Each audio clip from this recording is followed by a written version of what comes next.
Coverage starts this afternoon at 4 with kickoff at 5 on 101.5 FM, KDAWN.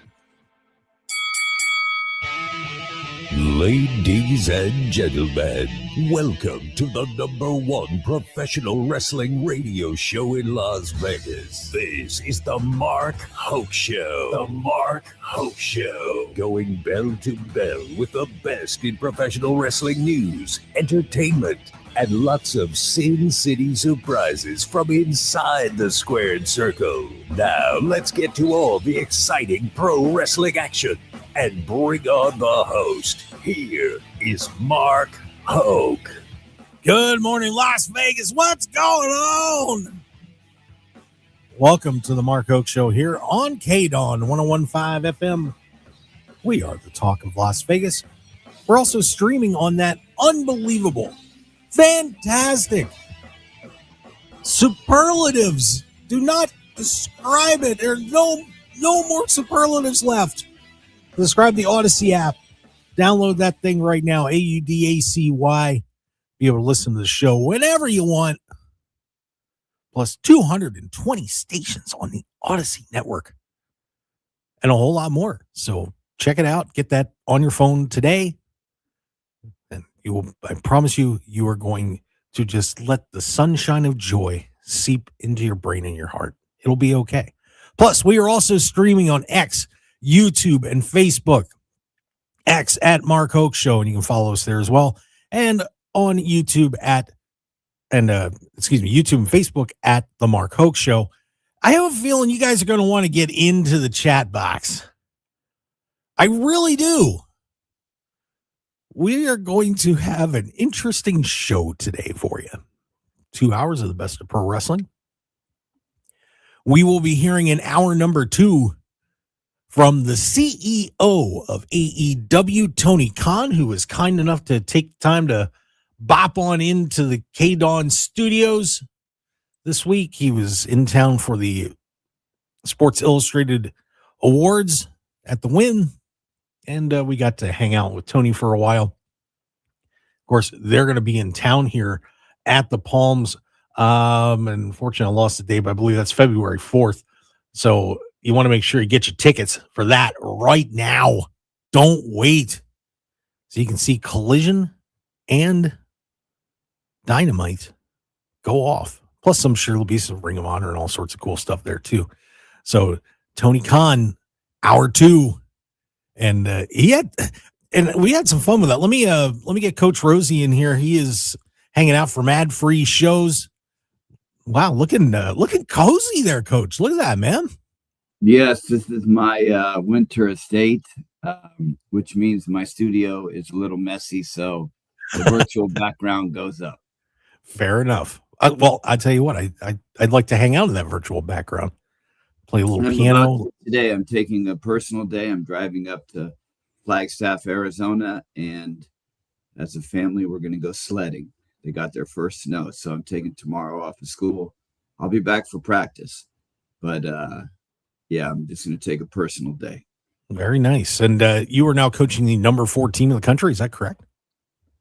That's correct. We won the Naismith Hall of Fame hoop ball tournament. Yeah, we were on NBA TV last Saturday. That's why I was not able to attend last Sunday. There was some necessary revelry that occurred that evening, and I slept it off the following Sunday. There you go. Well, congratulations on that, Coach, and a continued successful run through this basketball season. Well, and we were saying about Tony Khan. If we did have the interview posted on Tuesday afternoon, and it got a ton of reaction out there, and we'll get into that a little bit more in the second hour. But hit some pretty good topics. Tony was very frank about the Warner Brothers situation, about the William Regal comments. I mean, I even asked him a little bit about what everybody always talks about. Why are your pay-per-views so darn long? And he actually took offense to that a little bit. You'll get to hear that in hour number 2. It was a great time with Tony here at the KDAWN studios. But Coach, last week we were saying, how many championships world championships were going to change hands last week between Punky Brewster and Braun Breaker, and then Cody and Drew McIntyre. And lo and behold, Coach, they listened to me. They must have been listening to the Mark Hoke Show. You assume so. Because Cody Rhodes goes down in a 3 stages of hell match. Jacob Fatu comes into the steel cage match with the bout tied at 1. He beats up Drew McIntyre, and as Cody tries to pull him off and confront him, Jacob beats him up too, and Drew rolls out of the cage and stunningly, and thank you, Triple H, put me on the booking committee, is the new WWE Undisputed Champion, his 4th reign as a world champion in WWE, and the first one that he either didn't perform or got to perform in front of people, and he actually left the building with it. Coach, Drew's the champ! Ah! Yeah, I mean, that's one guy that definitely has put in his time and paid his dues. I mean, even these last couple of years, he's been the tackling dummy for all the stars, especially Cody. But for him to win it and then the next night go home to Glasgow and hold that championship belt up in front of his people, it was a magical moment. It does create some new storylines and some new controversy that we were hoping for WWE. So WWE wanted some water cooler talk, and they're definitely going to get it this Monday when people start coming to work and talking about Drew beating Cody, especially going into Royal Rumble season and onto WrestleMania season. This really puts a monkey wrench in what people were starting to lay out for their plans. Yeah, it is amazing.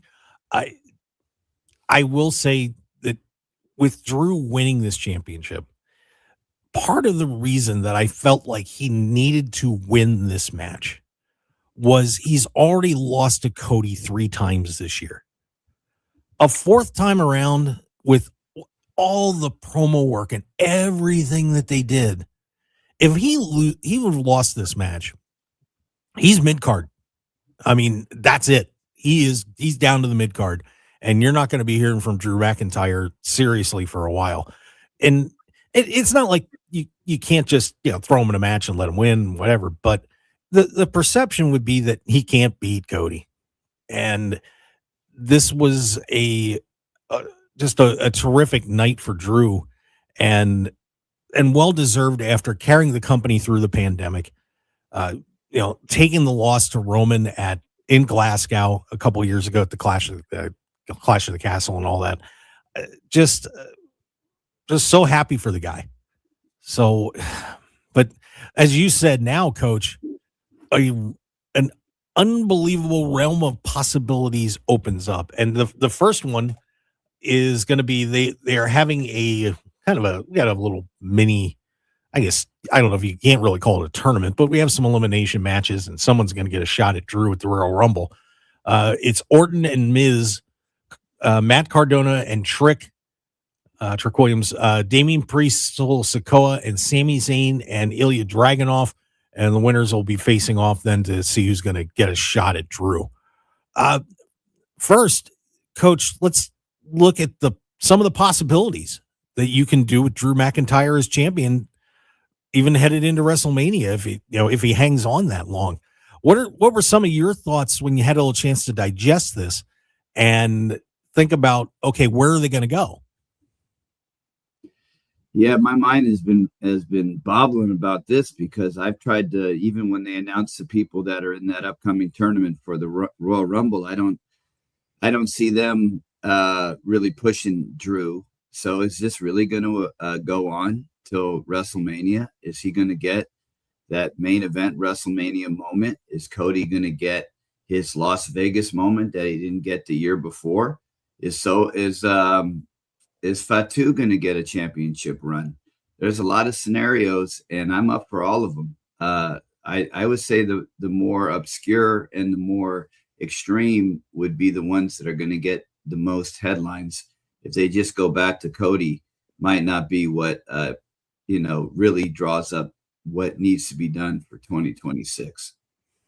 So you're kind of in favor of pushing Cody aside for a while. I am. He doesn't need the belt.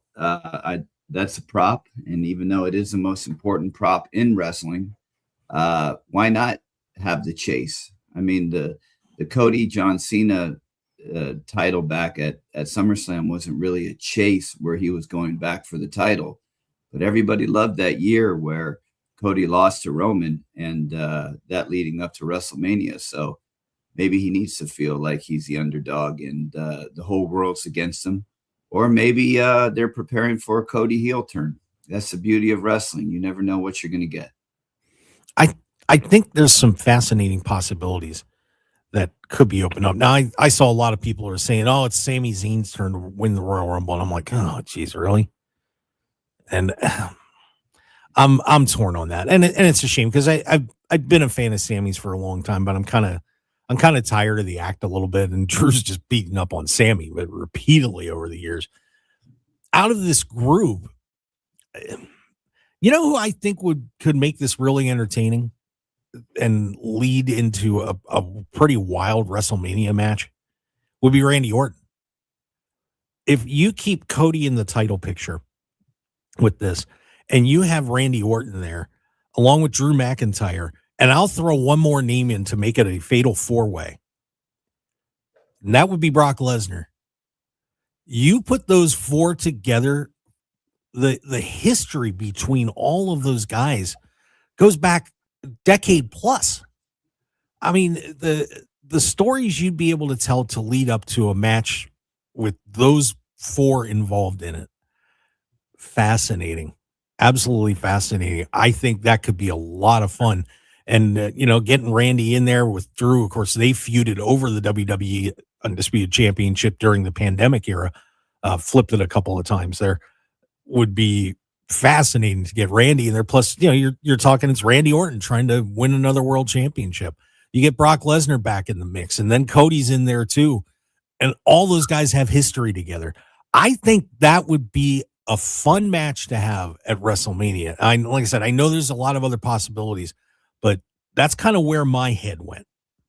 Yeah, that sounds reasonable. But here's something that nobody wants to hear. The Rock shows back up, beats Drew for the championship at WrestleMania, has his Las Vegas WrestleMania moment, and we're all pissed. That could occur as well. He might portray himself as The Rock coming in on his horse to save WWE from this brute of a man and flip it back to the old school Happy Rock, and he can do his funny promos on Drew. There's plenty of content that he can spin, and we have a Drew Rock WrestleMania match. Wow, that's interesting. Another possibility that I had seen out there, I thought this was kind of a cool idea too, to say that Roman Reigns was the one who sent Solo Sikoa down, and Jacob Fatu, and Fatu is working with Roman, and Roman steps into this thing. And we do know that there was kind of some play going on in the last pay-per-view with Roman and Cody. So that would be an interesting possibility too, to get Roman in there.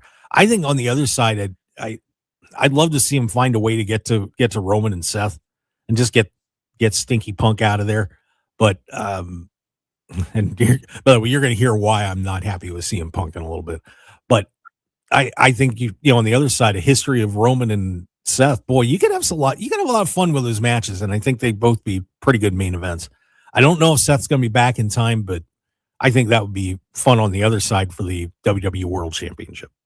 That'd be good. I'd like to see Jeff Hardy fight CM Punk for the championship and renew that rivalry. But that's far-fetched. Well, they don't need the belt. They get the belt off. Get the belt off Punk, and we'll give it to Jeff Hardy. But yeah, that is really interesting. And Royal Rumble, BetOnline really on BetOnline.ag really hasn't changed their betting odds too much since took a look last week. Right now, they have Roman Reigns as a slight favorite. He's plus 165 to win the Rumble, followed by Gunther at plus 200. Yeah, I mean, we got to get him involved in there. Sami Zayn plus 400. Braun Breaker also at a plus 400. LA Knight plus 6, and he's going to be back soon after his little beat down to take a break. Punk at plus 1,000. Then it's Seth Rollins, Obafemi Dominic Mysterio, Fatu, Lesnar, and Orton on the big board there. So really didn't change their opinions too much right now as to who's going to win the Rumble. They like Roman. That makes sense, because then he can pick who he wants to fight, and with his schedule, that's probably what's best for business right now. I don't want to see a Sami Zayn run. I don't think he brings the pizzazz necessary for a big time WrestleMania main event, especially with the bright lights and big city feel of Las Vegas. I don't think he would bring the same type of intensity as a Rock or a Roman, or you name the premier WWE superstars. Right. And if Punk does hang on to the title, now let's just say they decide that Sammy wins the Royal Rumble. You have some other interesting possibilities out there. Kind of a Ring of Honor reunion, because Kevin Owens is going to be back soon. He's been in training. I don't know if, once again, not sure if he's going to be ready, but you could do a little ROH fun there with Punk. You could get, if Rollins could get back, and you could have Sammy and Kevin involved in this little Ring of Honor reunion on the other side of the board. So look, that'd be fun. Yeah, you get a good wrestling match. Yeah, I mean, there's a lot of entertaining possibilities, and then you still have the shadow of Gunther hanging out there, and Braun Breaker. Just wow, this really I think opened up everybody's creative juices a little bit, Coach. I think we're all in fantasy booking land right now. Right, no doubt. All right, let's get a break in, and when we come back, it's time. It's time for me to have my say about someone who compared myself and some friends to child molesters this week. That's right, Phil. We're going to have a talk about you when we return. Stick around, everybody. We'll be right back on the Mark Hoke Show.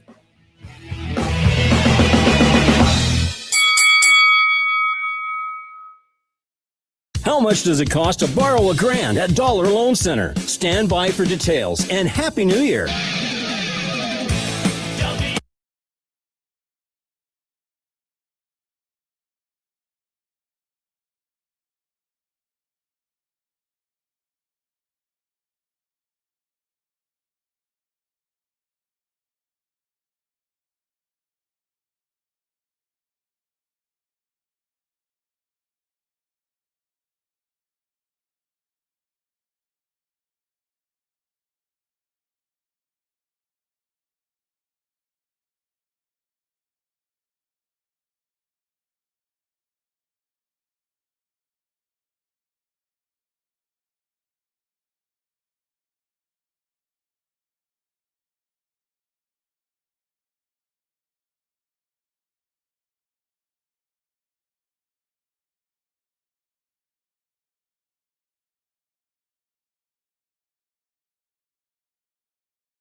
VA benefits. 1015 FM KDAWN. This is the Mark Hoke Show. The Mark Hoke Show. Here again, your host, Mark Hoke. We're back on the Mark Hoke Show here on KDAWN 1015 FM, the talk of Las Vegas.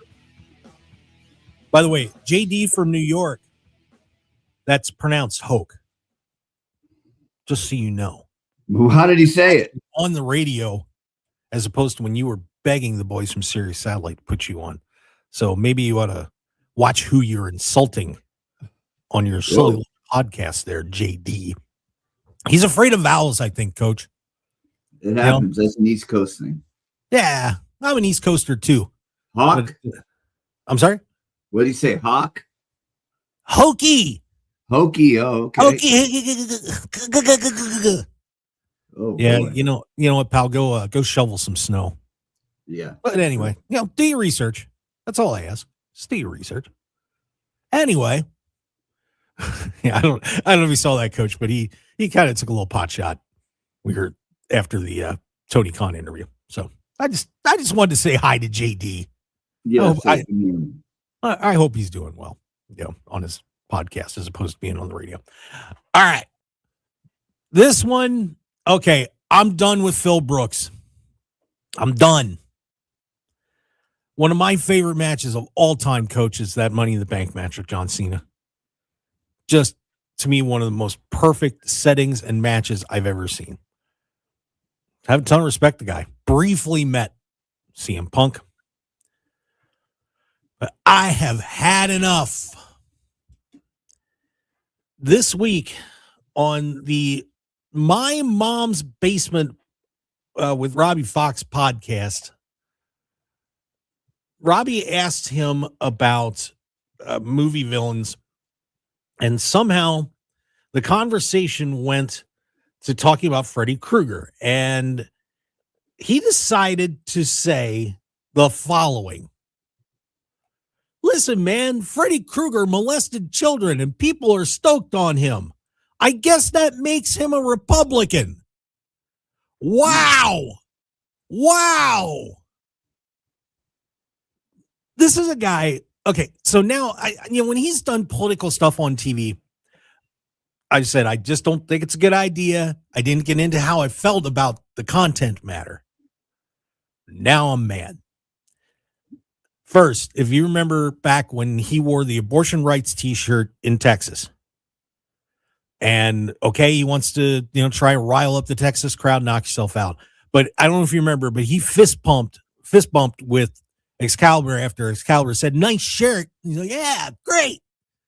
Okay, abortion's nothing to joke about. It's not. That's not something I'm fist bumping about. Very serious topic. Had a Free Palestine thing on his Instagram that he showed off. All right, well, you want to side with that group? Knock yourself out. Not exactly the saints of the world over there. Also, wore the trans kids T-shirt, and we're finding out more and more that situation, it's not good for the kids. And I'm just going to leave it there. I don't want to dig too deep. This is also a guy who tore the Miz apart. If we remember that, for going to Saudi Arabia, cannot say what he said about Miz on the radio or what he was instructed to do. But the minute that bag of money showed up, Coach, he took it.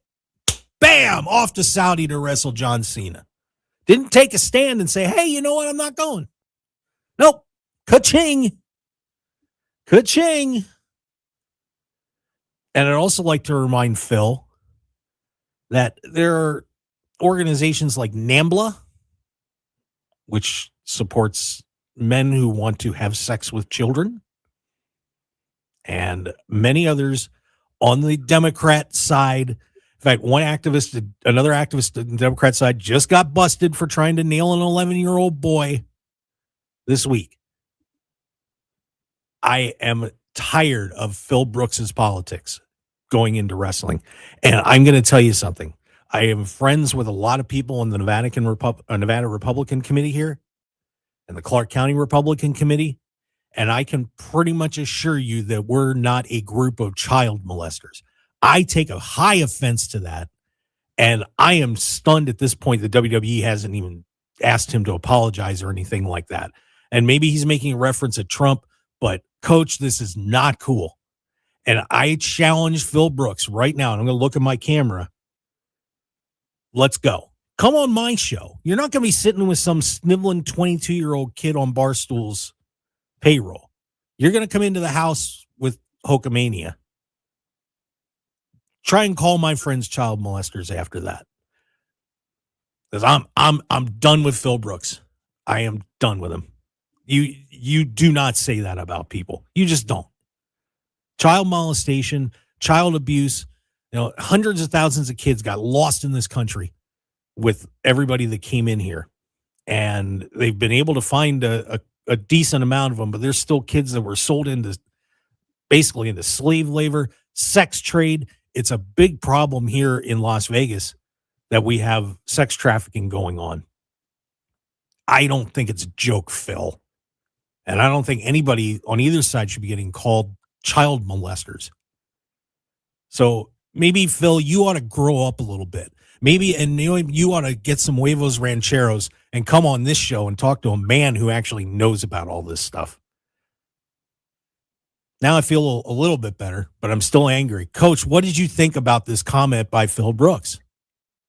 This is the first I've heard of it, but one thing I've always been taught as a wrestling fan is religion and politics do not mix well with professional wrestling. No, they don't. No, and that puts people off. Really, the whole analogy of a child molester has nothing to do with political affiliation. It has to do with the terrible sin committed by somebody.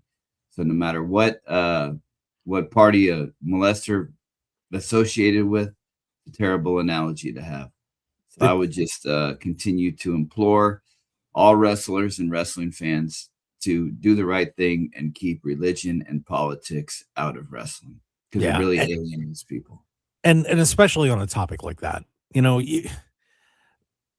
Child abuse, child molestation is something that damages kids for their entire lives. It doesn't go away. And to joke around about something like that is in such poor taste at minimum. And, I know Phil thinks he's the super lib, and I know he's gone out and done campaigning and everything, but Phil Brooks, not cool, and you should apologize. And the invitation is here. Come apologize on my show. I'd love to have you here. Really would. Let's talk about it. But I still do think he's a hypocrite for going to Saudi, by the way.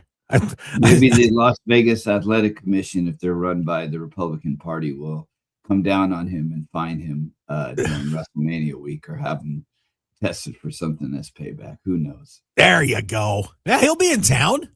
Oh. Yeah. He'll be in town. He'll go get an autograph. That would be fun. But yeah, I needed to hit that. It just was so ridiculous for him to go that route. Well, and then Coach, on top of it, Jesse Ventura throws his hat in the ring on this a little bit. Now, Jesse was a governor of Minnesota. All right. So he can go out and he's got a legitimate place to talk about this. But then Mick Foley is on a roll here too.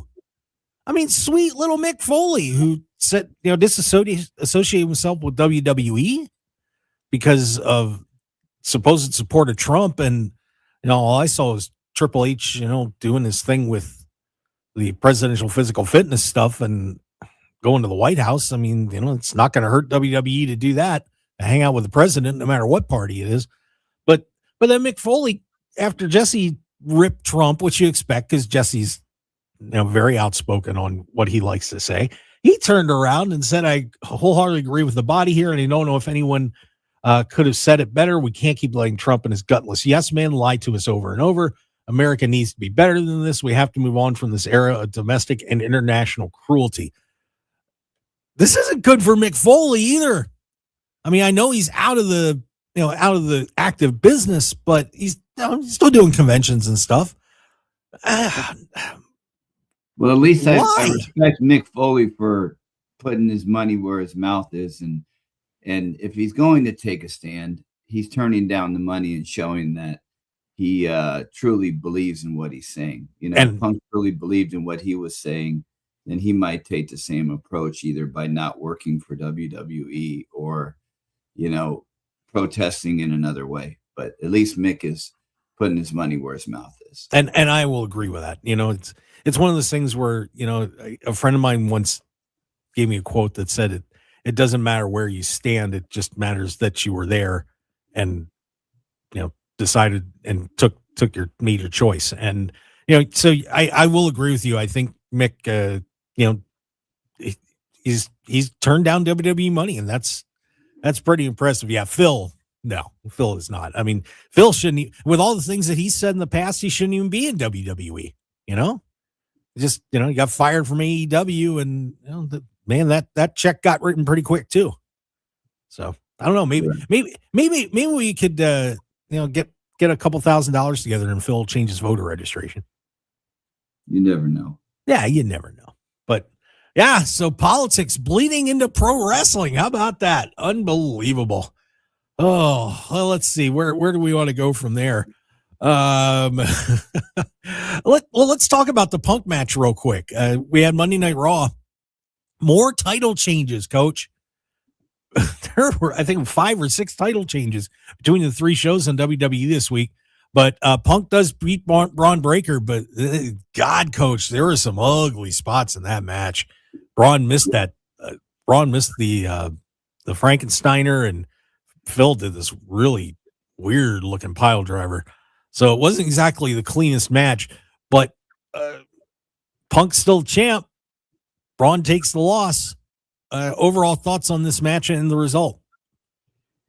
I think the match showed the greenness of Braun and the age of Punk. They're both at either end of the spectrum in their career. You know, Braun, that was a huge match for him. The testosterone must have been flowing because he just seemed a little too fast for that match. And Punk is starting to show his age. You know, he did a good job of pushing that the Steiner move off to make it look like he was blocking it, but he doesn't have the same power and strength that he once had. And when he goes up against bigger guys, they're not as mobile and can't help him as much, and it shows. You know, if he's going up against a high flyer like Penta or, you know, Kofi or somebody like that, he can work better with those guys. But when he's working with bigger guys, it's evident that his age is starting to show. Yeah, and you can't blame Breaker too much. You know, it's a shame that he had a really bad spot in that match, because this was the primetime showcase for him. But it does bring up an interesting point, like you said. Is Punk's time past? Are we just kind of riding on the name as opposed to who's in the ring right now? And, you know, should WWE maybe make another call and, you know, change another championship? Well, you got Gunther waiting in the background. You know, if he's going to be this killer, he needs the championship belt. He needs to show that he is the dominant heel. And that would be the clearest indication, him getting this world heavyweight championship back, whether that's at WrestleMania or down the road at SummerSlam. But Punk still has a following. His entrance is second to none, gets the crowd fired up. So I know a lot of, unless WWE changes its booking strategies, because they book people based off of their entrance and off of their merch sales, he'll continue to be the champion. But there's plenty of guys waiting in the background to take what they think they deserve. Yeah, it's going to be fascinating to see. I think Punk will probably hold on through WrestleMania. You know, the question is going to be, who do you throw at him? But I said I wouldn't mind seeing Roman. I mean, Roman Punk would be a decent draw, but you know, we don't know where Roman's going to end up. But I do want to remind everybody real quick. I hope that you end up at the Palms on February 4th for AEW Dynamite and AEW Collision. Showtime at 4:30. And Coach, you and I have been to the Palms at the Pearl Theater. What a great wrestling venue that is, isn't it? Yeah, and I will be at the taping for Dynamite and Collision this Wednesday, January 14th in Phoenix, Arizona, at the Arizona Financial Theater, which is another same type of layout where there's a big stage in the front and the walkthrough comes that way. So AEW has been doing a good job of playing some eccentric and quirky and unique venues that make the experience that much better for the viewing audience, because it's a much better experience for the in-house audience. It's kind of different to have wrestling shows in some venues like that. Yeah. So hopefully we'll see all you guys. Coach will see you down in Phoenix, and hopefully we'll see you here in Las Vegas for Collision and Dynamite coming up here at the Palms February 4th. You can get those tickets at AEWTix.com. And don't forget, coming up in hour number 2, you're going to get to hear from the CEO of AEW, Tony Khan. Coach, I think I irritated him momentarily. Did you watch it? I did. I definitely think you irritated him because you got him off stride. You got him off stride. Once you get Tony off stride, it's kind of obvious when he's irritated. Yeah, it'll be fun. So stick around, everybody. We got a whole lot more coming up, and including more WWE title changes. Is this what they're going to do from now on? Stick around, everybody. Welcome to Yoga for Beginners, where we say yes to less stress and no to auto loan payments. What? Say yes to less stress with One Nevada Credit Union's 90-day no pay. Finance your new or used car with us, or move your current auto loan and don't make any payments for 90 days. That could be close to $4,000 in your pocket. Say no to payments and yes to less stress with One Nevada Credit Union's 90-day no pay auto loans. Visit onenevada.org today. Federally insured by NCUA. Making money isn't all that hard, but keeping it is tough. It's why I like having a One Nevada One checking rewards account. All I had to do was set up direct deposit with my job, and boom, I get paid 2 days early, just in time for the weekend. And when I do have to spend, I just make sure it's with my One Nevada debit card, and I get cash back. So get your money sooner and keep more of it with a One Nevada One checking rewards account. Visit onenevada.org to learn more and open a One checking rewards account. Our one focus is you. Federally insured by NCUA. My son loves to fly kites, but my active psoriatic arthritis can sometimes hold me back. Now with Skyrizi to treat my skin and joints, I'm ready to go. Skyrizi, risankizumab Riza, a prescription-only 150 milligram injection for adults, helps with less joint pain, stiffness, swelling, and fatigue. For those who also have plaque psoriasis, 90% clearer skin is possible with just 4 doses a year after 2 starter doses. Don't use if allergic to Skyrizi. Serious allergic reactions and an increased risk of infections or a lower ability to fight them may occur. Before treatment, your doctor should check for infection and tuberculosis. Tell your doctor if you have an infection or symptoms such as fever, sweats, chills, muscle aches, or cough, or if you plan to or recently received a vaccine. With Skyrizi, there's nothing like clearer skin and better movement, and that means everything. Ask your doctor about Skyrizi today and visit skyrizi.com or call 1-866-SKYRIZI to learn more.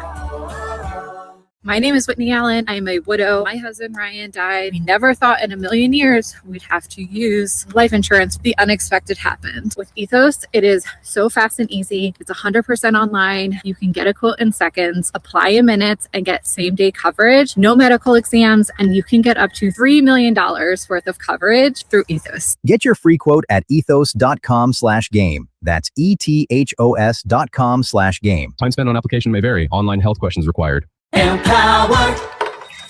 Ellie here is getting the sleeve she's always dreamed of.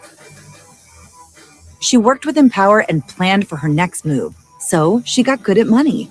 Now she can be a little bad. Oh, by the way, you spelled journey wrong. No worries. She can afford the cover-up too. Ooh, check out my tat. It says, invest well, live a little. Start today at empower.com.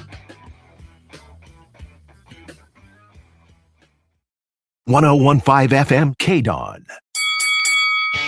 You're listening to the #1 professional wrestling radio show in Vegas, The Mark Hoke Show. The Mark Hoke Show. Now, here again is Mark Hoke. And we Mark Hokey. Mark Hokey. JD from wherever. You know, New York State is just kind of an extension of Pennsylvania. You know, we let them have it. Should take it. Pennsylvania should take that state over. It needs it at this point. They're insane up there right now. But anyway, Coach.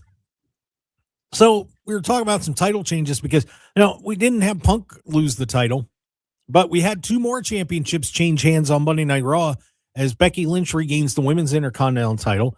Io Sky and Rhea Ripley are now the women's tag team champions. We had the WWE Undisputed Championship go by the boards to Drew McIntyre, and NXT New Year's Evil saw Izzy Dame somehow come out of NXT's show with the Women's North American Championship. Blake Monroe attacked the Hale before the match. She gets thrown out of the building, so she can't go after the title. And Izzy Dame ends up winning it. We also have Obafemi. He did successfully defend his title against Leon Slater, but then left it in the ring, and he is headed up to the main roster. So, Coach, that's 5 titles this week on WWE. Do you realize I have 23 championships in WWE since September 20th when Stephanie Vaquero won the women's championship? Only 2 of those titles have not changed hands. 2 or 3. I'm sorry, 3. Pardon me, 3. I had that slightly wrong. 3 of them. Here's who survived. The Wyatt Six have had the WWE Tag Team Championship since July. They have managed to hang on there. The NXT Heritage Cup is still in the hands of Channing Stacks Lorenzo, and Ethan Page is still the NXT North American Champion. Coach, that's it. Is WWE just going to make stories by changing titles all over the place? Because I didn't get to do a full count on all of them, but we're over 25 title changes since mid-September. That's a lot. Yeah, we're living in a Adderall society where attention spans are not very long, and headlines and tweets and IG posts and clippings and headlines are what are driving our industry. So WWE is taking a new approach. We'll see how it works. If you like some people with longer titles and I never thought I'd say this, but starting to develop more storylines, maybe you will have to go to AEW or TNA to get your fix. But it seems like WWE is going to be part of this fast-paced society where you never know what you're going to get because people don't have the attention span to truly sit through and savor a long story. Well, but is this the easy way out for creative right now? Because the numbers have been down, Coach, and I know that they just changed who was in charge of creative over there. Is this just a way to say, okay, this is what we're going to do, generate excitement, instead of, like you said, taking the more long-term approach and telling a story? They're just going to say, hey, you know what? Just be ready because you never know what title's going to change hands. And, that works for a little while, but it's, as this industry has proven, over the long haul, that doesn't work. Yeah, it doesn't. But if it's been going on since September, I think they got the okay from up top, whether that's Triple H, whether that's TKO, whoever, because I don't think the SmackDown and Raw producers and their writers would be creating these fast-paced stories if they didn't get the doctrine from up above. Will it work? We'll find out. There's been some scapegoats that have been made out of Road Dogg and other people that were in charge of some of the shows, but when it comes down to it, it ultimately comes down to one person's decision, and that's Triple H right now. And if he didn't want it, he wouldn't have it. So we'll see if it all pays off at WrestleMania, because 2025 was a very down year for wrestling, and I'm worried that the bubble has burst, where we had wrestling having all-time high numbers no matter what organization you were part of. But now things are starting to slip a little bit, and it is cyclical, but I'm not ready for the cycle to slip back to where it once was. Yeah, it's very interesting to watch if this is going to be just this is how we're going to tell a story, or they just weren't happy with who was on top and they said, you know what, we're not getting ratings with these people as champions. Let's try some different people. So Right. some interesting decisions coming up for Triple H. ESPN has their Pro Wrestling Awards out for 2025. They did differ from Sports Illustrated, and I'm just wondering if you got any surprises in this one. I think there's one right off the bat. Dominic Mysterio is the men's wrestler of the year. The women's wrestler of the year was Stephanie Vaquer over Mercedes Moné and Toni Storm. Interesting. FTR wins the Tag Team of the Year award. Debut Wrestler of the Year award, Stephanie Vaquer. I can live with that. Kyle Fletcher, Breakthrough Wrestler of the Year. I don't think there was any question about that one. Best Promo Artist, Paul Heyman. Match of the Year, I would say this would be one of them was in consideration, John Cena and AJ Styles. Best Pay-Per-View of the Year goes to AEW Revolution, so they had Double or Nothing for Sports Illustrated, and they get Revolution for ESPN. And Feud of the Year, Toni Storm and Mariah May. That one's somewhat a hard one to argue with. That was an unbelievable story told and a great finish. Coach, how do you feel about ESPN's choices? Home cooking, they're part of the WWE family, so some more of their awards went to them. Dom does make a lot of sense because Dom is a heat generator. There's a lot of eyes whenever Dom is on, whether it's a match, on the mic, a promo, a rumor, people gravitate to that. No matter what country you're in, the United States this year or Mexico, Dom sold tickets and Dom put butts in seats. So I can see that as a logical one. I think John Cena was Wrestler of the Year with the SI one. So yeah. No, it was Hangman. Oh, Hangman. Okay, so they went with the AEW one. Hangman had the title, but Dom definitely had the eyes of the wrestling industry, and people know that his future is very bright. So both men were very deserving. Stephanie Vaquer is Female Wrestler of the Year.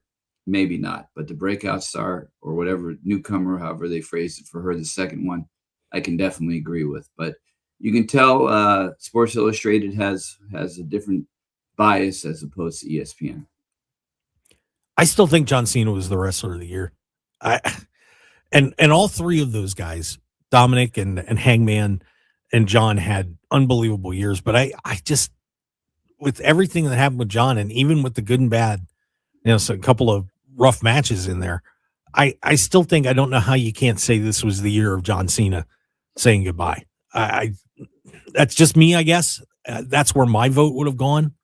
But I can see all three of them. And Dominic, certainly deserving of it. I'm not going to say he wasn't, but listen, that was my vote. But I can't see how either Toni Storm or Mercedes Moné wasn't the Women's Wrestler of the Year. I'm sorry, but not Steph. Stephanie's had a great year, and I don't want to down her. I got her enough last week with the Devil's Kiss thing, but yeah, I can't see how one of those two women wasn't their Wrestler of the Year, Women's Wrestler of the Year. I just can't. Good point. Well, thank you. I appreciate that. Yeah, so SI's and ESPN's awards are out. Still waiting on PWI. That's the tradition, man. That's the one you got to get. You got to get the PWI award. That's the PWI Tag Team of the Year were the Hardys. So they valued their independent work and their full body of work, whereas opposed to the SI and the ESPN, they picked the FTR, which had some great matches, but they didn't collect as many titles as the Hardys. Well, Matt and Jeff just don't go on expeditions of gold, and they've got the pickaxe in the promoters. They're very good at it, and well deserving. Yeah, I'm never gonna debate that. All right, coming up in hour number 2, once again, we are going to hear from Tony Khan, the CEO, the king of AEW, and it was a fun interview. I really got to enjoy actually getting to meet Tony, have him in the building, get to talk to him a little bit. That was a blast, and you're going to hear from Tony Khan. And we've also got some other interesting stuff on the business side too, with what's going on with Warner Brothers. That's going to kind of play into the interview a little bit, and a whole lot more. And maybe we can get some of that WWE ESPN money with a lawsuit. Yeah, there you go. Coach is standing up on that. Stick around. We've got a great hour number 2 coming up, and I'm watching the chat box. We'll get you there, I promise. Stick around for hour 2 of the Mark Hoke Show Coach Rosey from adfreeshows.com. I'm Mark Hoke. We'll see you on the other side. Hang on.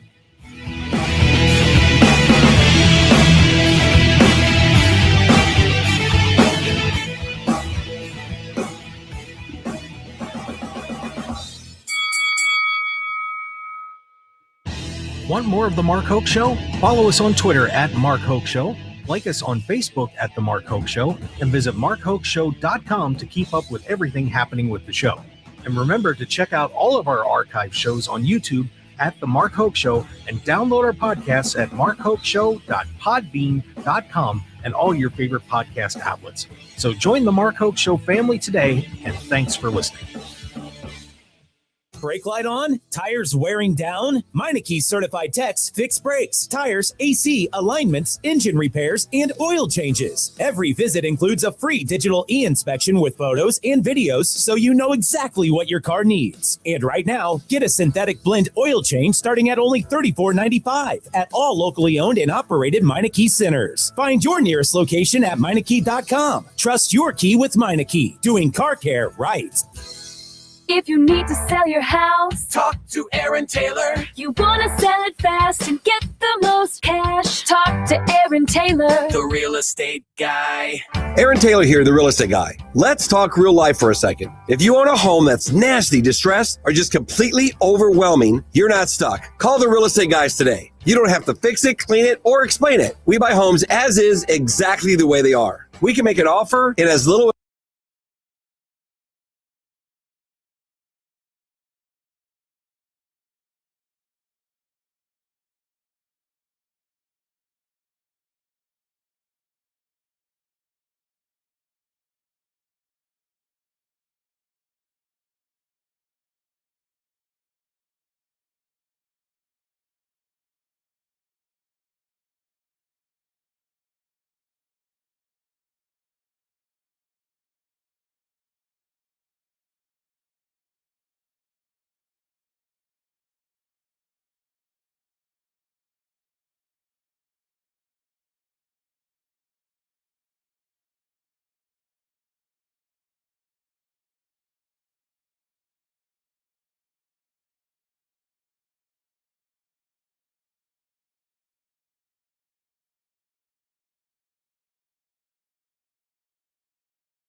Welcome to the Nowhere Cafe. Can I get you a drink to start? Coffee'd be great. It says on the menu to ask for the Wi-Fi. It actually says ask about our Wi-Fries. We like to have fun. Listen to KDAWN on the Odyssey, iHeartRadio, or TuneIn apps.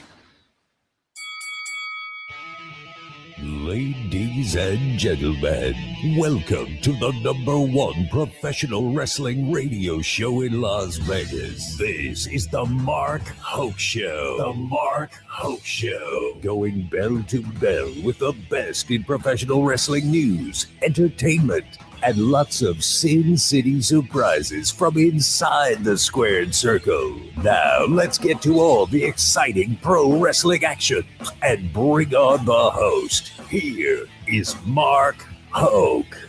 Good morning, Las Vegas. Welcome back to the Mark Hoke Show here on KDAWN 101.5 FM, the talk of Las Vegas. Also out there on the Odyssey app, AUDACY. Get the app now. And you know what? You're going to just feel like a great American, I promise.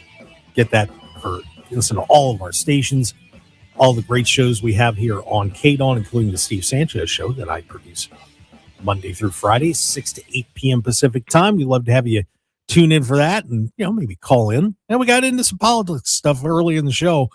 And, if you want to talk some politics, that's a great one to join. So come on in for the Steve Sanchez show. Well, we had the honor of in the KDAWN studios this week. Tony Khan was in town. That's right. CEO of AEW joined us. Very happy to have him take the time out to sit down with us as he was getting ready to go over for the Sports Illustrated Awards over at the Wynn this on Tuesday night. And boy, we talked about a lot of stuff, a lot. Not the typical questions, the ones that you want the answers to. So what do you say we get right into it? Let's hear from the CEO of All Elite Wrestling, Tony Khan. And we are on the Mark Hoke Show, and I got to tell you, I am so thrilled right now. In studio, guys, we got him.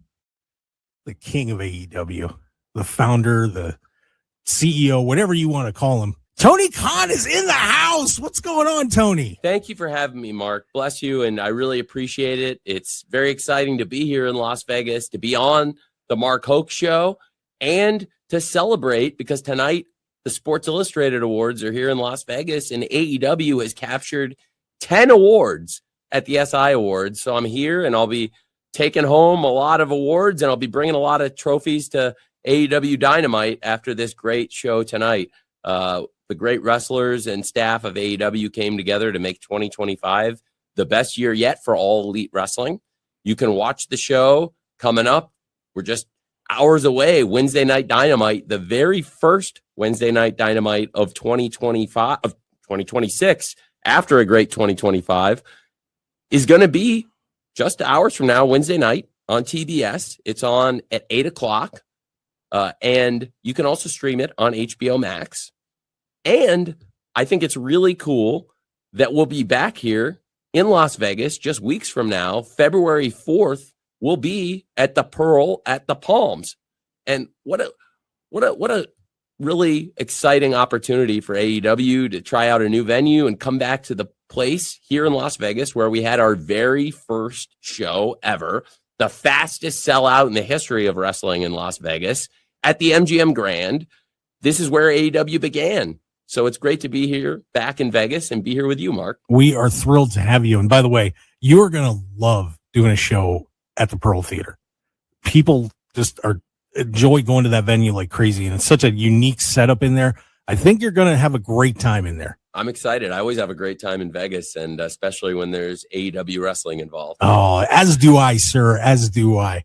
Well, let's talk a little bit about the Sports Illustrated Awards. You guys picked up 10 of those. Now, what are you gonna carry them all out? I mean, I could see you trying to do a juggling job. I mean, you're all over the place. Well, AEW, a lot of them. As a team, we won 10 awards, but to be fair, we won Best Wrestling Promotion of the Year, Best Show of the Year in Wrestling from Sports Illustrated, Double or Nothing.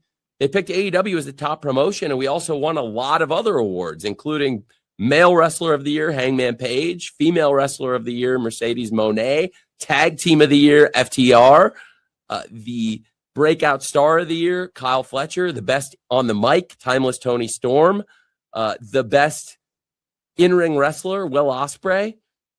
The rivalry between Hangman Page and Jon Moxley, and Hangman Page's redemption. All these took home awards for best rivalries, stories, and the individual performances. The team of FTR, just a team of everyone in AEW came together to win the best wrestling promotion of the year, which is something that every AEW fan, every person on our staff, and all the wrestlers can share in. And I think anybody who watched an AEW show, a pay-per-view, a TV show, Dynamite on TBS on Wednesdays, a Collision on Saturday nights, they all share in this. You share in this, Mark. So congratulations to you and all the AEW fans. We're all bringing home the Sports Illustrated Best Wrestling Promotion of the Year trophy, and then I will be bringing it to Wednesday Night Dynamite tomorrow. Awesome. And, Tony, it was a real rebound year from 2024. You guys went through a lot to get to that 2025. I mean, we talked about that back when I interviewed him in I think 22 or 21, when you had that rough stretch of injuries, and now you had to kind of pull it back together again. How do you do it, man?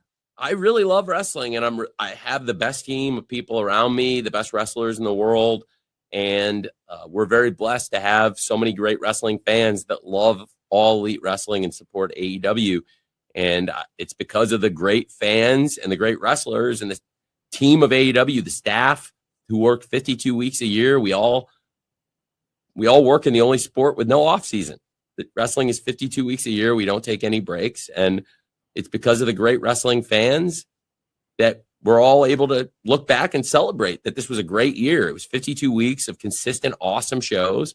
Wednesday Night Dynamite on TBS had a great year. Collision, Saturday nights on TNT, had a great year. We ended both shows on such a high note, with the Continental Classic really delivering, and we have the best roster of wrestlers in the world. World's End ended up being a fantastic event, and right now it looks like it is the most pay-per-views on HBO Max that we've sold yet since we started, and that takes me to my next point. In 2025, we launched a new partnership. It was the beginning of streaming shows on HBO Max, which is huge for us. We began putting Dynamite and Collision and a library of historic events on HBO Max. And then at All Out, we started putting the pay-per-views live on HBO Max with a great price point and a great deal for the HBO Max subscribers. And this all came together to make this such a great year for AEW. Well, let me ask you a little bit about what's going on with HBO Max right now. The situation with Netflix purchasing Warner Brothers, and this battle that may be going on with Paramount, but you're involved in that. And we talked about it on the show a little bit, that it wouldn't kill you to be a part of Netflix on top of everything else. But where is that situation right now? And are you concerned about where this whole thing's headed? The person who put us in this position in the first place, when he came in and took over Warner Brothers and built Warner Brothers Discovery, is David Zaslav. And David Zaslav's always been a great supporter of AEW since Warner Brothers Discovery was formed. And over the past several years, he's continued to give us these great opportunities.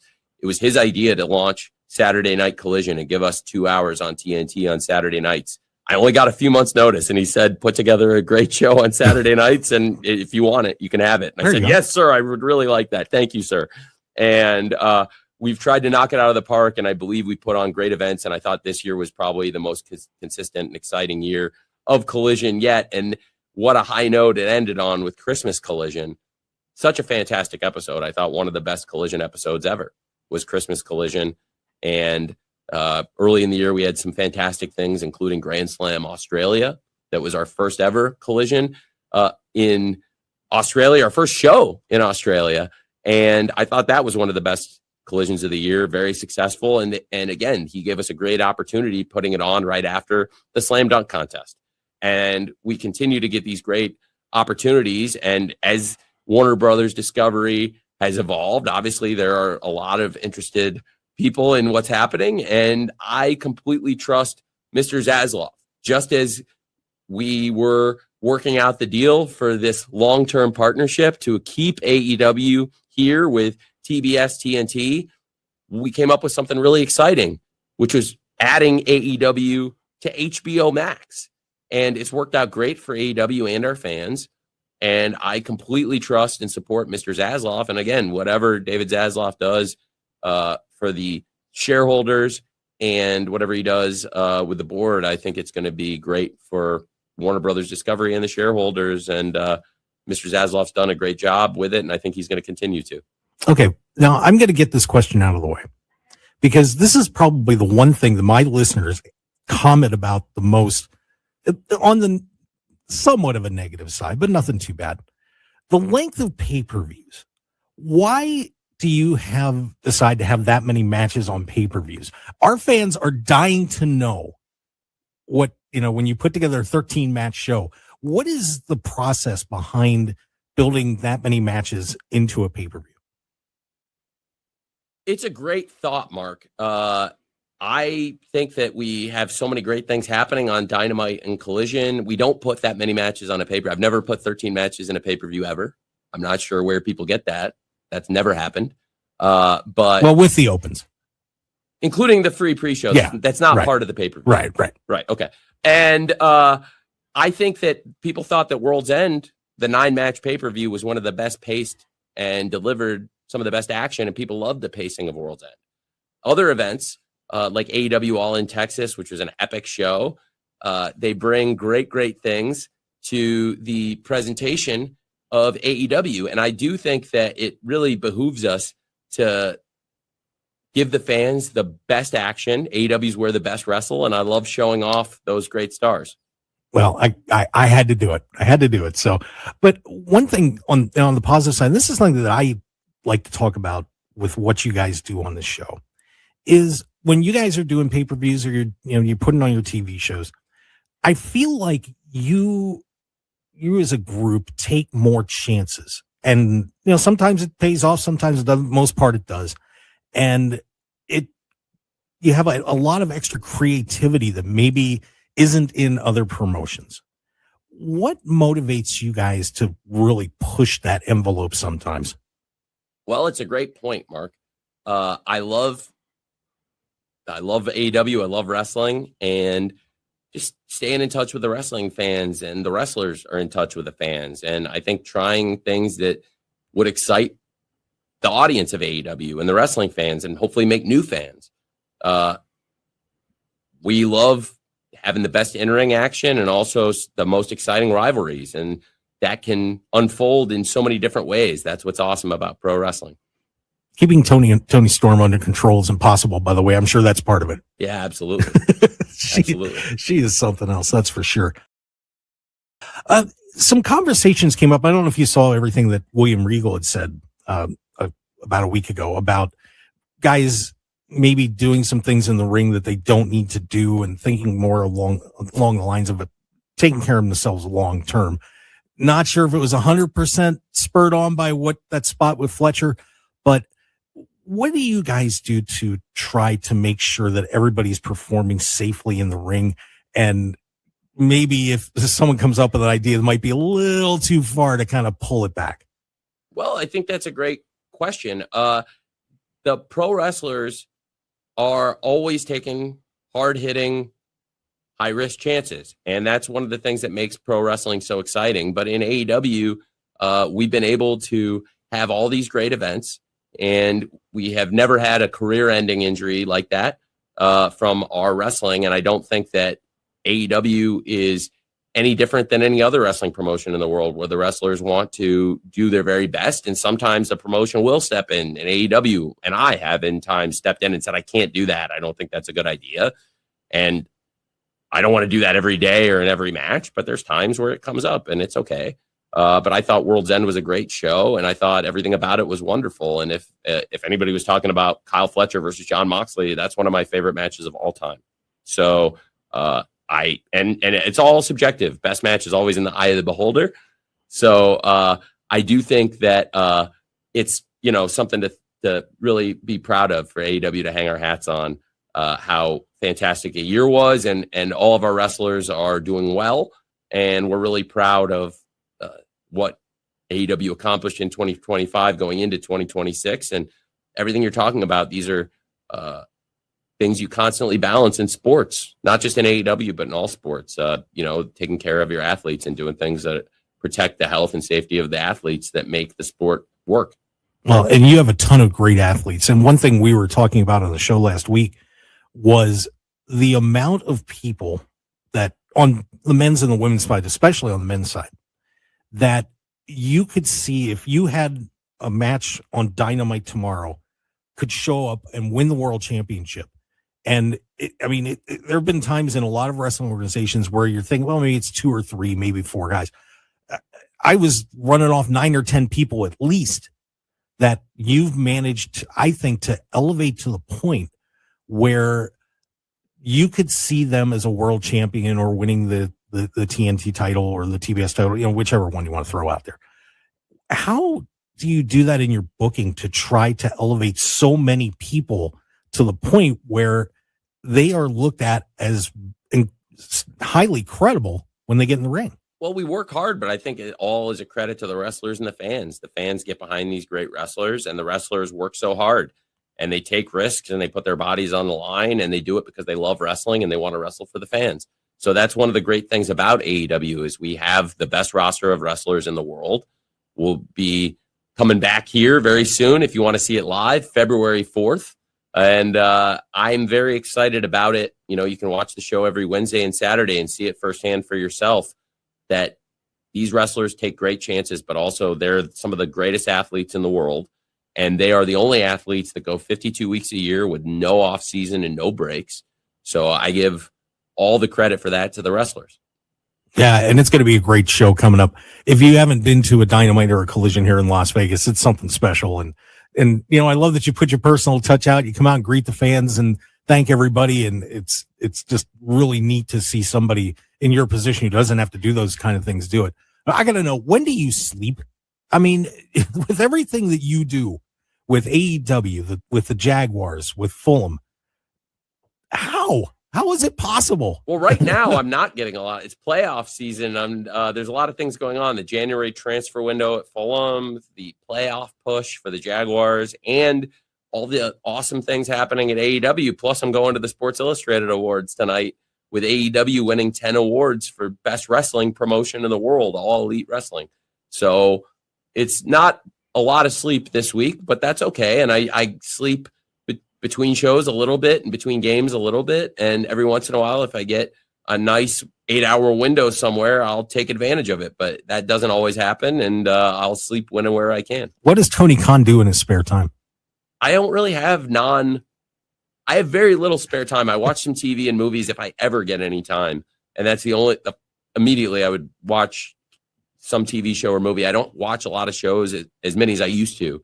I used to watch a lot of TV and movies, and I still have a pretty good knowledge of TV and movies, but admittedly, I don't get to watch quite as many as I used to. But that would be it, because I don't really have any time other than football and wrestling. So it's very rare that I get to watch anything that isn't football or wrestling. I already spend so much time in front of TVs. So what can we expect, maybe some different things in AEW coming up here in 2026? Always looking to improve. You're a sports guy, so you get that. Where do you want to take AEW for this next calendar year? Well, I think that we can continue to ride this big momentum, and it's a great opportunity for AEW. The perception is really strong to have a company win all these awards, be the Sports Illustrated Best Wrestling Promotion of the Year. And I think the roster taking home all these awards is a credit to them and speaks to how many great wrestlers there are in AEW. And it's not just in the Sports Illustrated, although that is why I'm in Vegas today. And we've seen ESPN, Yahoo, and numerous publications giving AEW, and I think deservedly so, big awards and big credit for having a great 2025. And I think we've set the table and set the stakes where we can have a great 2026 coming up just hours from now on a Wednesday Night Dynamite. And I'll be heading to Tulsa, Oklahoma for that show where JR is going to return. Nice. That's always fun. Having JR around's got to be interesting, isn't it? Yeah, it's great. JR's got so much knowledge of wrestling, and I've been listening to JR since I was 7 years old. I'm a huge fan of his, and I called him on the radio and talked to him when I was a little kid. And, really? Yeah. JR used to do radio. That is awesome. Boy, you are embedded in pro wrestling. I know better than to ask you a wrestling history question, because I know it would take 10 minutes for you to answer, because you have been so steeped in pro wrestling since you were a little kid.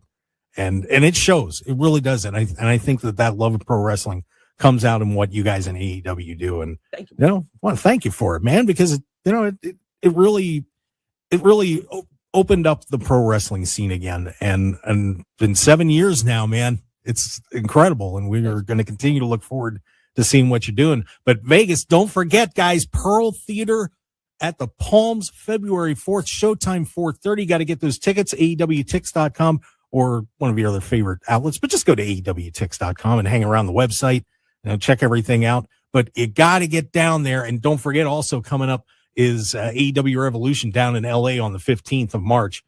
That's going to be an awesome show. I can't wait. I don't even know who's on it, and I'm ready to go. We're going to sell out the Crypto.com arena in LA. It's going to be huge. And before that, we'll be back here at the Pearl, and you can watch all the shows Wednesday on TBS, Saturdays on TNT. You got the big pay-per-view calendar, and all these shows you can watch on HBO Max too. So it's a really exciting thing we got going with AEW, and I really appreciate all the kind words and you give me the opportunity to come on your show. Thank you, Mark. Yeah, Tony, thank you for coming on. It is an honor to have you here, and have a great time in Vegas at the Sports Illustrated Awards. And don't get too crazy out there. It is Vegas, my friend. I won't. Thanks. Anytime pro wrestling's involved, I gotta wear my work hat. So no, it's a work trip. Thanks, Mark. Fair enough. Tony Khan, everybody, join us on the Mark Hoke Show. Thanks, Tony. Appreciate it. And there you go, Tony Khan. And it's just amazing that the guy who is the owner, the CEO, is willing to stop in at a radio station and promote AEW. You can tell how much he loves it. And, but we're going to react to some of the things that he said when we come back here on the Mark Hoke Show. We're a little bit behind on commercial break, and we would be thrilled to hear what your thoughts were. So if you're in the chat box on YouTube, X, or Facebook, we'd love to have you, throw out there what you think, and we'll discuss it. Plus, man, there's some more news that we've got to cover, including this whole thing with WWE ESPN lawsuit, getting ready for the TNA debut on AMC. A lot happening in pro wrestling, and we'll tell you when we come back.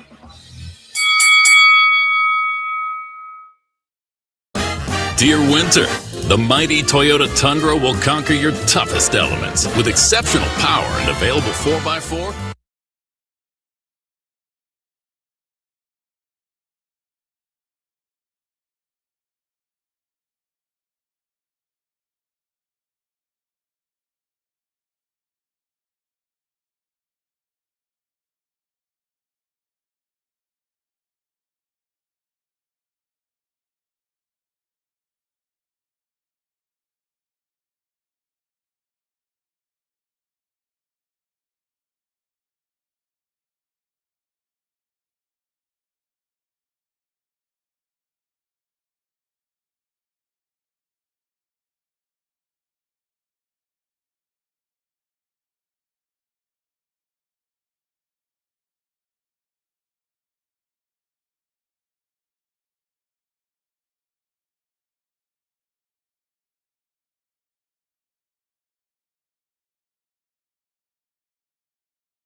We're back on the Mark Hoke Show.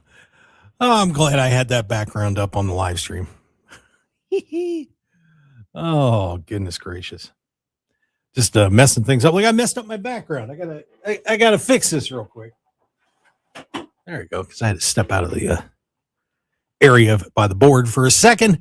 Very happy to have you with us. It is the best in pro wrestling news and entertainment here on the Mark Hoke Show on KDAWN 101.5 FM.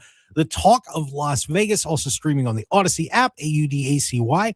We are also live streaming the show at Mark Hoke Show on X and the Mark Hoke Show on YouTube and Facebook. So if you'd like to throw your hat in the ring, there you go. Love to hear from you. I know we had some comments in the chat box. Let's catch up a little bit. By the way, Javon Campbell, 8357 in the chat box said, Hokamania running wild, brother. Yeah. It's like I kind of did in high school and college. But what else do we have on here? I know there was a comment about Javon Evans in here, who is going to be moving up to Raw. They did contract signings during the commercial breaks. They did a split screen. Weird. Okay. Now, if you don't want to hype your new stars, that's fine. But 3 guys are headed up to the roster. It looks like Obafemi is going to be up there now, along with Javon Evans and Trick Williams. So congratulations to all those guys that they're going to be getting the shot on the main roster. And I hate to say shot again, but it is a shot in the arm for Raw and SmackDown. Yeah, they need some new blood in there. And when Obafemi shows up, man, look out. Good friend buying Scoop in the chat box says, Mark, Coach was here. Scoop, what's going on, brother? Good to see you. Tony Khan interview. And just, got as we did that on Tuesday and posted it. And, there was a lot of interesting reaction to some of the things that came up. Some plus and minus on the safety issue. I know some people had brought up Adam Cole and, with his concussion issues, but that really wasn't anything that was a crazy spot in a match that caused that. And, it's unfortunate, but, Adam's back doing some stuff with AEW on videos. So hopefully, man, it'd be great to get him back, but, we've got to make sure that he stays safe. And Ibushi had that really horrible broken leg, but, that was a fall. Wasn't it? He's in there with Josh Alexander, one of the safest workers on the planet. And, certainly that was a shame, but it'll take Ibushi a while, but he will be back. So just hang in there. But, the Warner Brothers Discovery situation with HBO Max, of course, Discovery handles the TV. So Tony doesn't have to worry about anything on the TV side. On the streaming side with HBO Max, we'll see. As we just heard a couple days ago that Paramount, who is trying to launch that hostile takeover bid, it was rejected by the Warner Brothers board. So they're going to stay with the Netflix deal, even though they're getting less money. And they had some other reasons too, apparently, on why they decided to not take that deal. And let me give you 1 second here. Just saying financial risk. They were worried that Paramount's offer was going to saddle them with debt. A little less certainty in the Paramount deals as opposed to Netflix. Feel like Netflix offers a superior value. That one I don't think you can debate. So pretty interesting that, right, at least for now, look, HBO Max will probably be a part of Netflix, which means both AEW and WWE are going to have products on Netflix. And quite frankly, if I'm Netflix, I'm like, yeah. It's not like you're, if you're running a movie channel like Netflix, for example, or, have TV shows, you're not going to say, well, you know what, I'm only going to put NBC on here. And CBS wants to get on. What are you going to do? Say no? That'd be stupid. Man, Netflix is, I don't want to say they're going for a monopoly, but I think that's the big risk on this deal just overall. This government's going to look at this and say, wow, that's a big company. I don't know if we should do that. But look, if HBO Max ends up as a part of Netflix, win for Tony, win for AEW, at least for now. The question would be coming back is, does WWE raise hell about it and say, no, you can't put AEW on here? And quite honestly, Netflix is going to say, we just paid you like $5 billion. We can do what we want with our company. Thank you. So that'll be interesting to see. And, I will say this, Tony saying that, he's trusting David Zaslav. I've never met David Zaslav, but all I know is he really butchered those NBA negotiations. I mean, that was bad. Bad. But, that helps Tony on the Discovery side, but they've been working together for a while, so you got to trust Tony, and says if he feels like David's the guy to go to, okay. But fingers crossed on that. And you had to love about the pay-per-view thing. I did catch him a little off guard on that. I did. But you all, that's what all of us want to know. That's what all of us wanted to know. Why are your shows so long? Because usually it's around 12, 13 matches per show. When you start at the pre-show, it's a lot. It's a lot to, you start at 4, you're going till 10 or 11 o'clock.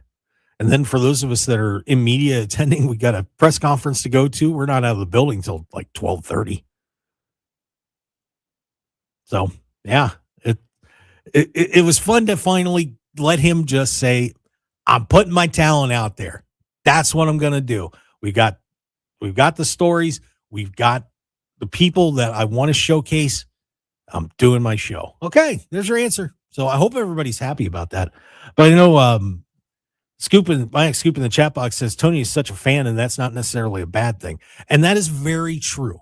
Look, I can tell you that whenever I joked about asking him a history question, because whenever Tony is asked about pro wrestling history, this guy, he is a wrestling savant. He knows his stuff. He was in that tape collecting crew and everything else. He knows what he's talking about. And when you have somebody like that running a show, he brings the fan perspective to it a little bit. And sometimes to the detriment, things have gotten a little rough on TV because he was a big ECW guy. But overall, having somebody who loves the business like that, it's hard to find and is actually competent. So kudos to Tony Khan. But yeah, we're going to have a great show here at the Palms coming up. Man, I tell you, if you have not gone to a wrestling show at the Palms, what a great place to watch. You got the balconies and the high seating and everything. Even if you're up on the top level, still terrific watch. I mean, you're not going to get a bad seat in the house. And that's AEW Dynamite and Collision, February 4th here in Las Vegas at the Pearl Theater at the Palms. Go to AEWTix.com. You can get your tickets for that. And that's going to be a lot of fun. So, maybe you'll meet Tony Khan. Who knows? He's an interesting guy. Very nice guy. Very focused. Very focused. Has to be. I mean, look at everything that he does. That is a hella busy man right there for sure. By the way, also coming up in Las Vegas, that was announced for WrestleMania week on Thursday, April 16th. The New Japan's going to be here. They have the Death of Vegas Invitational at the Horseshoe, so you can get tickets for that. And we're starting to see all the WrestleMania week bookings come up. So just, follow. If you follow me, I'll try and see if I can retweet all that stuff when I see it. So follow me at Mark Hoke Show.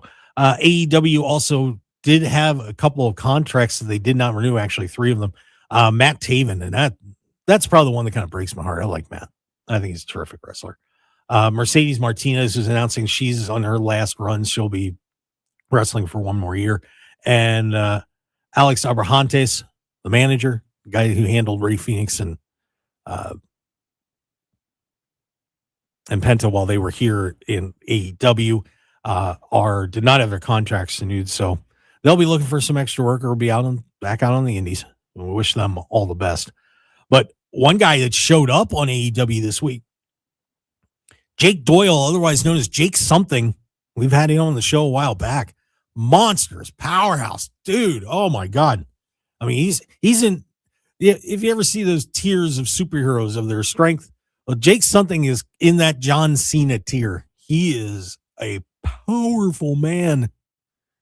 Well, he showed up on AEW. So look, TNA, as great as things are going, they've lost Jordan Grace to WWE. They lost Joe Hendry. You say goodbye to Jake something. There's been a few people leaving TNA. And that was something we talked about last week on the show, actually, about is this deal with WWE going to hurt them? Because anybody that gets to be any good, WWE is going to try and scoop them up. So best be ready to kind of doing a little bit of a rotating talent. But they have their first show on AMC on the 15th, so TNA Impact's going to be on the air.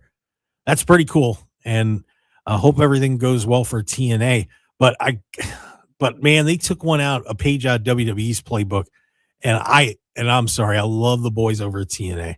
Got to question this one. Perez Hilton is going to be on their first show. Perez Hilton? When was the last time anybody really cared about Perez Hilton? I mean, we're talking years and years. So I don't know what Perez Hilton is doing on TNA television. I would have shot a little higher. I mean, we could have got Fred Savage from the Wonder Years or something. I'm gonna go into that tier. But wow. So an interesting decision there by TNA. We'll see how that works out.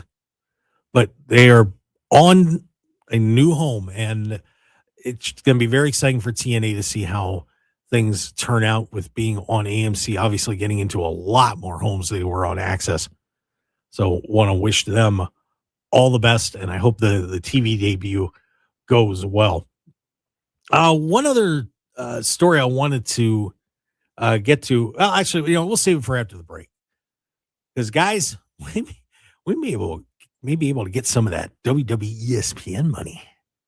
Maybe. Why, you ask?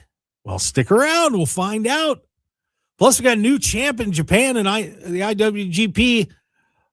New Japan, new champ. And a whole lot more, everybody. Stick around. Final segment of the Mark Hoke Show here on KDAWN. By the way, thank you to Tony Khan for joining us and Blauser for bringing him in. We'll see you on the other side of the break.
All right, let's wrap this thing up. Final segment of the Mark Hoke Show here on KDAWN. And JD, Mark Hoke, like Coke or choke.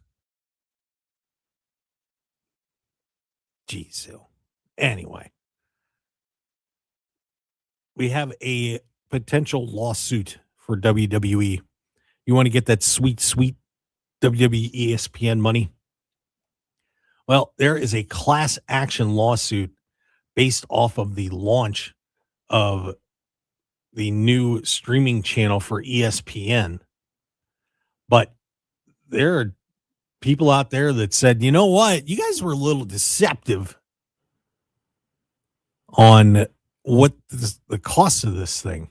And I can be honest with you, I agree. Because thinking, oh, if you have it on certain carriers, you'll be all right, or anything like that. It's going to be $9.99-ish. No, it's going to be $30. But there's a class action lawsuit.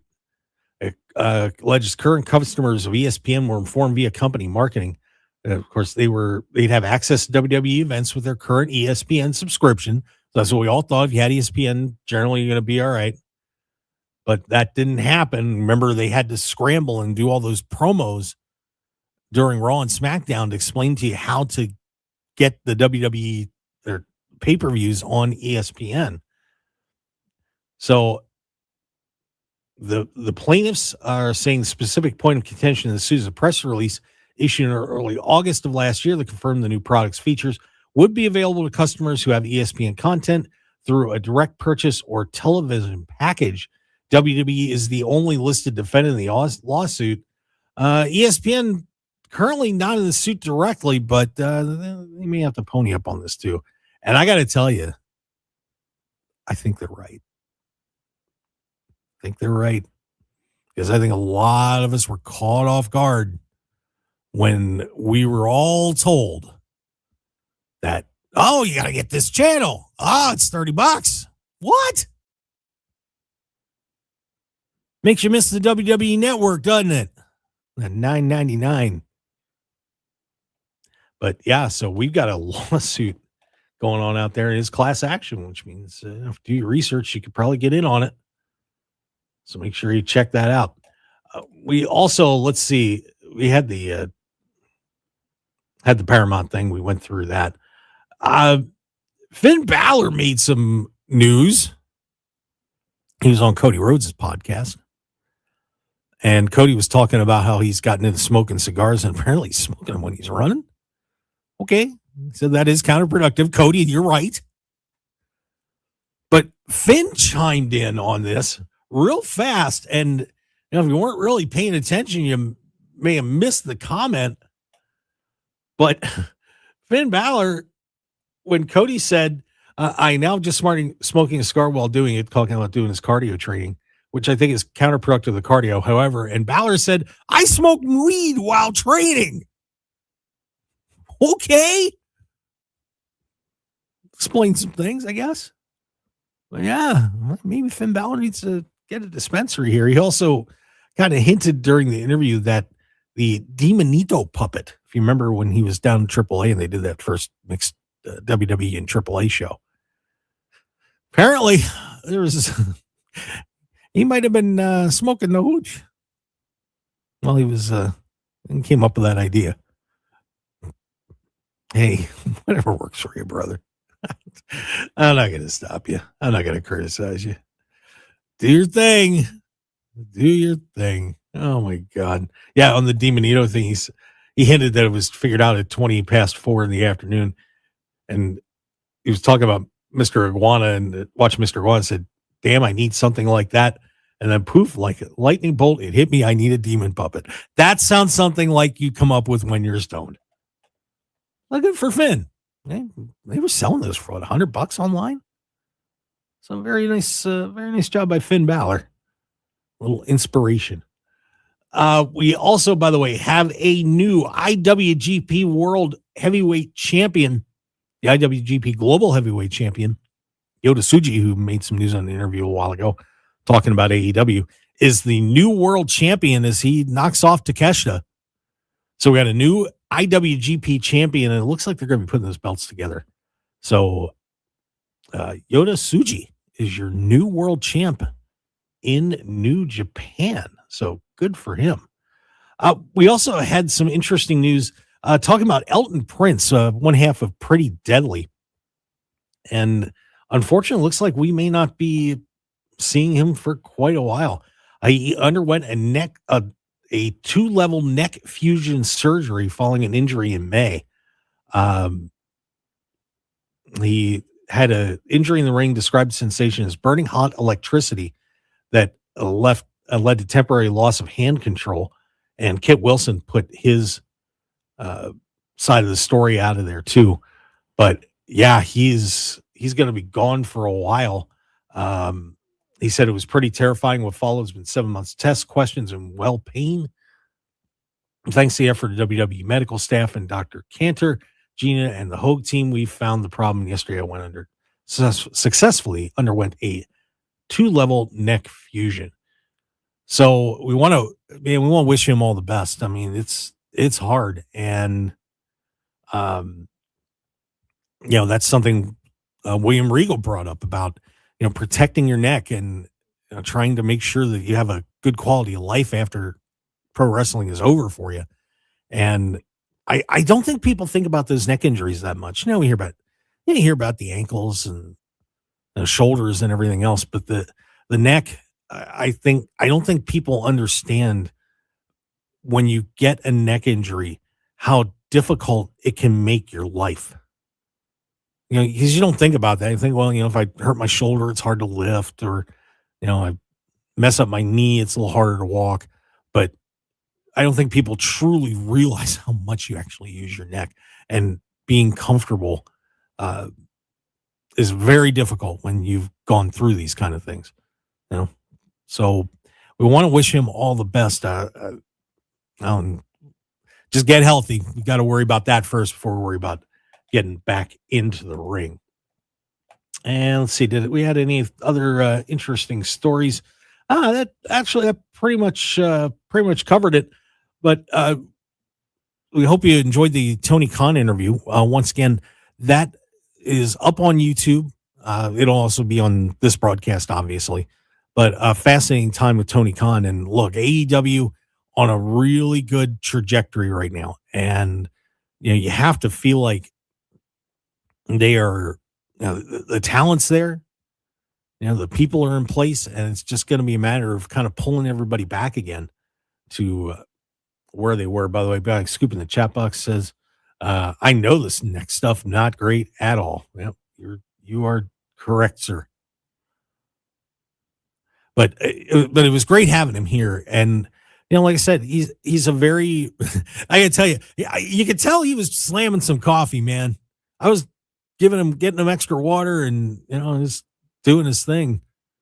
God, that guy works so hard. I mean, I don't know how he does what he does. Running a wrestling company is enough, but then he does a lot of personnel work and analytics for the Jacksonville Jaguars. A lot of GMing style work for Fulham as well, the soccer club in England. I mean, man, how do you do it? It was fun to finally get a feel for him personally. That I've been at press conferences and things like that with Tony, and that's an interviewed him once before. But this is a way different circumstance, and but a lot of fun. Even though Scoop, I'll have to tell you about an awkward moment that I had with Tony, though. You'll probably get a kick out. I'm going to try and get down to that show at the Esports Arena. I think it's on the 24th, if I remember right, for FSW. That'll be a lot of fun. But once again, go get your tickets for AEW Dynamite and Collision at the Palms. I will be there. Ain't no doubt about it. And we'd love to see you down there too. Once again, that is at the Palms Theater, or the Pearl Theater at the Palms, February 4th, showtime at 4:30. You'll get to see AEW Dynamite and AEW Collision as we head down the road to AEW Revolution. Man, it's hard to believe that's here already. That is unbelievable, man. That's just March 15th down at crypto.com. So look forward to making the road trip to LA to see AEW there too. And WrestleMania week is getting closer. Guys, it's January and WrestleMania is in April, man. We're almost there. And with a new world champion, Drew McIntyre, man, anything's on the table at this point. And if you want to hear our thoughts on Drew winning the championship and my thoughts on CM Punk's little child molester comments, go back and listen to that first hour. You can check it out here on YouTube and also on the Odyssey app. If you don't have that, go get it right now. AUDACY. I want to thank all of you for joining me here on the Mark Hoke Show here on KDAWN 101.5 FM, the talk of Las Vegas.